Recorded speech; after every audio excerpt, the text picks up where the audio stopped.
बच्चों आज हम लोग क्लास 8 का जो चैप्टर है माइक्रो ऑर्गेनिज्म उसके बारे में पढ़ने जा रहे हैं। ओके, तो माइक्रो ऑर्गेनिज्म होता क्या है? माइक्रो ऑर्गेनिज्म सिंपली ऑर्गेनिज्म है जो कि बहुत ही ज़्यादा छोटा होता है, जिसे हम लोग बिना माइक्रोस्कोप के नहीं देख सकते हैं। और माइक्रो ऑर्गेनिज्म हमारे लिए बहुत मायने भी रखते हैं क्योंकि हमारे लिए लाभदायक भी हैं और नुकसान भी करते हैं। ओके, इसका दोनों टर्म्स में है, इसका एडवांटेज भी है और डिसएडवांटेज भी है। तो हम लोग आगे जानेंगे कि माइक्रो ऑर्गेनिज्म में कौन कौन सी चीज़ें आती हैं।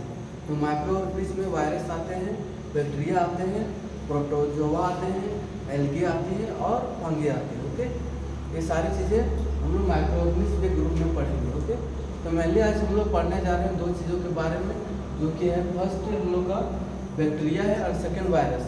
ये दोनों बहुत ही इंपॉर्टेंट है, तो इसके बारे में हम लोग आज जानेंगे और बाकी चीज़ों को हम लोग किसी और दिन जानेंगे। ओके, तो बैक्टीरिया क्या होते हैं, तो बैक्टीरिया का क्या क्या कैरेक्टरिस्टिक्स है और बैक्टीरिया और वायरस कहाँ कहाँ पाया जाता है।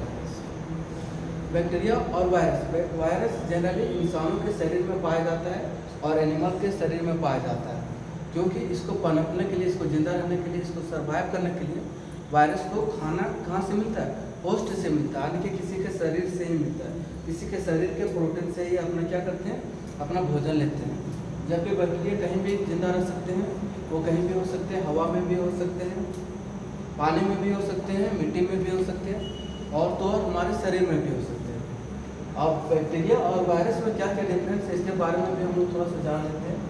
तो बैक्टीरिया में क्या होता है, it has an outer cell wall. Bacteria का आउटर सेल वॉल होता है, जिसे हम लोग पेपिटिड ग्लाइकोन बोलते हैं। ओके, इसका सेल वॉल होता है, बैक्टीरिया का सेल वॉल होता है, क्योंकि बैक्टीरिया अर्थ में भी हो सकता है, हवा में भी हो सकता है और तो वाटर में हो सकता है। बट वायरस का कोई भी सेल वॉल नहीं होता है। ये क्या होता है, इसका जेनेटिक मटेरियल इन्वेलप होता है किससे? प्रोटीन से, जिसको कैप्सिड हम लोग बोलते हैं। ओके, तो ये कैरेक्टर है दोनों, ये दोनों में डिफरेंस है।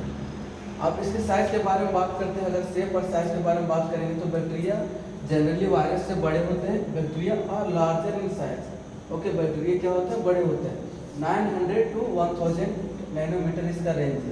बैक्टीरिया का रेंज क्या है बच्चों, इसका 900 to 1000 नैनोमीटर है। But virus are smaller in size, their size varies from 30 mm to 30 nanometre to 50 nanometre. Okay, bacteria बड़े होते हैं और जो वायरस होते हैं बहुत ही ज़्यादा छोटे होते हैं। ओके, ये डिफरेंस है। और क्या होता है, इसका रिप्रोडक्शन किस तरह से होता है, ये असेक्सुअली बाय बाइनरी फिशन के प्रोसेस के द्वारा होता है। और वायरस मल्टीप्लाई होते हैं। वायरस क्या होते हैं, मल्टीप्लाई होते हैं। और मल्टीप्लाई कैसे होता है, किसी शरीर के होस्ट के जो शरीर होता है, बॉडी होता है, उसमें क्या होता है, मल्टीप्लाई हो जाता है। जैसे आज 4 है तो ये क्या हो जाएगा, अगले दिन ये 8 हो जाएगा, फिर अगले दिन 16 हो जाएगा और फिर अगले दिन 32 हो जाएगा। इस तरह से बढ़ते जाता है, मतलब कि ये बहुत ही फास्ट ट्रेमेंडस रेट से क्या होते हैं, इंक्रीज होते हैं।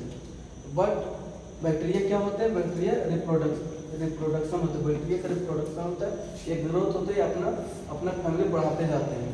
और ये किसी एनिमल के शरीर में अपना भोजन लेते हैं और वहीं पर बढ़ाते हैं, या किसी इंसान के शरीर में या किसी जानवर के शरीर में।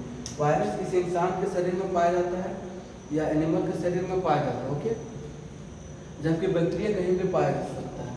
इसमें रिबोसोम प्रेजेंट होता है, जबकि इसमें रिबोसोम एब्सेंट होता है। ओके, तो बैक्टीरिया और वायरस में ये डिफरेंस है।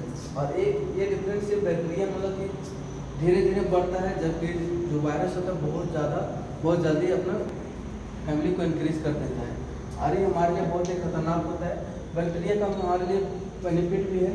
बैक्टीरिया को हम लोग को बहुत सारी चीज़ों में यूज़ करते हैं, फर्टिलाइजर्स बनाने में यूज़ करते हैं, फिर दही को जो कर्ड होता है उसको फर्मेंटेशन में यूज़ करते हैं, उसको कन्वर्ट करने में लिक्विड कर्ड में, और ब्रेड वगैरह में भी यूज़ किया जाता है, इंडस्ट्री वगैरह में यूज़ किया जाता है। प्लांट्स में बैक्टीरिया को यूज़ करते हैं नाइट्रोजन फिक्सेशन के लिए, और इसका बहुत ही ज़्यादा बेनिफिट है। बैक्टीरिया का बेनिफिट भी है और डिसएडवांटेज भी है। बट वायरस का सिर्फ डिसएडवांटेज है। वायरस डिसएडवांटेज, ये बहुत सारे बीमारियों का जड़ है, इससे बहुत ज़्यादा बीमार भी हम लोग सकते हैं। अगर मान लीजिए हम लोग बैक्टीरिया से ग्रसित हो जाते हैं, हमारे साथ बैक्टीरिया आ जाता है, तो हम लोग एंटीबायोटिक वगैरह यूज़ करके हम लोग ठीक भी हो सकते हैं। ठीक है, इसको हम लोग रोक सकते हैं, इसको क्या कर सकते हैं, रोक सकते हैं, इसको ख़त्म कर सकते हैं। जो बैक्टीरिया होता है उसको हम लोग खत्म कर सकते हैं, इसको जड़ से खत्म कर सकते हैं बैक्टीरिया अगर हमारे शरीर में हो तो, और इससे जो बीमारियां होती हैं उसे खत्म कर सकते हैं। बट वायरस बहुत ही ज़्यादा खतरनाक होता है, बहुत ही डेडली डिजीज फैलाता है। और वायरस को हम लोग खत्म नहीं कर सकते, वायरस को हम लोग खत्म नहीं कर सकते। क्यों नहीं खत्म कर सकते? ऐसा इसलिए क्योंकि अगर ये वायरस है तो अपने ऊपर से एक लेयर बना लेता है, ठीक है। तो ये लेयर को हम लोग खत्म नहीं कर सकते, कभी भी खत्म नहीं कर सकते। हम लोग अगर ड्रग्स वगैरह यूज करते हैं, मेडिसिन वगैरह, तो इसको हम लोग क्या कर सकते हैं, इसको रोक सकते हैं। बैक्टीरिया को हम लोग कंट्रोल कर सकते हैं, बट इसको खत्म नहीं कर सकते। जैसे एड्स वगैरह बहुत सारी बीमारियों में क्या होता है, खत्म नहीं हो पाता है, वायरस खत्म नहीं हो पाता, इसको हम लोग कंट्रोल करते हैं। बट बैक्टीरिया को हम लोग खत्म कर देते हैं, इसको मार देते हैं, हम लोग इसको मार देते हैं, ठीक है। तो ये दोनों में डिफरेंस है। बैक्टीरिया हमारे लिए ज़्यादा खतरनाक नहीं है, बट वायरस हमारे लिए बहुत ही ज़्यादा खतरनाक होता है। जबकि बैक्टीरिया बड़े होते हैं और वायरस बहुत ही ज़्यादा छोटे होते हैं। वायरस का जो ग्रोथ रेट है वो बहुत ज़्यादा है, मतलब बहुत जल्दी अपना फैमिली बढ़ा लेते हैं, और बैक्टीरिया धीरे धीरे बढ़ाता है, ओके। वायरस क्या करते हैं, हमारे शरीर में क्या करते हैं, हमारे शरीर में जो इम्यून सिस्टम है उसको ये क्या करते हैं, इसी को हमारे इम्यून सिस्टम को ये वीक कर देते हैं। अब इम्यून सिस्टम क्या होता है बच्चों, उसके बारे में जान लेते हैं। जैसे कोई देश होता है, अब उस देश में सैनिक होते हैं, अब उस देश का प्रोटेक्शन किसके हाथ में रहता है, सैनिक के हाथ में रहता है। अगर सैनिक मजबूत है उस देश का, तो वो देश भी मजबूत रहता है, क्योंकि अगर दुश्मन अटैक करेंगे तो सैनिक उसको क्या करेंगे, उसको खत्म कर देंगे। उसी तरह हमारा शरीर होता है, हमारा शरीर का इम्यूनिटी करने का मतलब हमारे शरीर का जो मिलिट्री या फोर्स है वो मजबूत होता है। तो जैसे हमारे शरीर में वायरस एंटर करता है, वो क्या करता है, हमारे सैनिक को धीरे धीरे खत्म करना स्टार्ट कर देता है। और जब हमारे शरीर में हमारा इम्यूनिटी सिस्टम भी कमज़ोर होते जाता है धीरे धीरे, तो हम लोग बहुत ज़्यादा वीक हो जाते हैं, हम लोग धीरे धीरे बीमार हो जाते हैं, बहुत ही गंभीर बीमार हो जाते हैं वायरस के द्वारा। तो ये हमारे लिए बहुत ही खतरनाक है, हमारी जान भी ले सकता है, बट बैक्टीरिया को हम लोग कंट्रोल कर सकते हैं। ये भी जान ले सकते हैं, बट ये उतना मतलब प्रभावी नहीं है, ज़्यादा है। इसके लिए हमारे पास ज़्यादा मेडिसिन भी नहीं अवेलेबल है, ड्रग्स भी अवेलेबल नहीं है। इसको सिर्फ हमारे पास इतना ही ड्रग्स है जिससे हम लोग इसको कंट्रोल कर सकते हैं, इसको कंट्रोल में करके रख सकते हैं, इसको ख़त्म नहीं कर सकते। क्योंकि अगर वायरस हमारे शरीर में अगर वायरस है, बहुत सारे वायरस हैं, कुछ वायरस है जिसका ड्रग्स नहीं है, उसको अगर हम लोग ड्रग्स यूज़ करते हैं तो वो हमारे शरीर में क्या रहेंगे, कम में रहेंगे, मतलब चुपचाप बैठे रहेंगे और हम जिंदा रह सकते हैं। बट जैसे हम लोग दवा छोड़ देंगे, ड्रग्स इस्तेमाल करना छोड़ देंगे, वो फिर से हमारे शरीर में मल्टीप्लाई होना शुरुआत हो जाए, हमें फिर से वो कमज़ोर कर सकते हैं। तो ये दोनों में डिफरेंस था वायरस में और बैक्टीरिया में।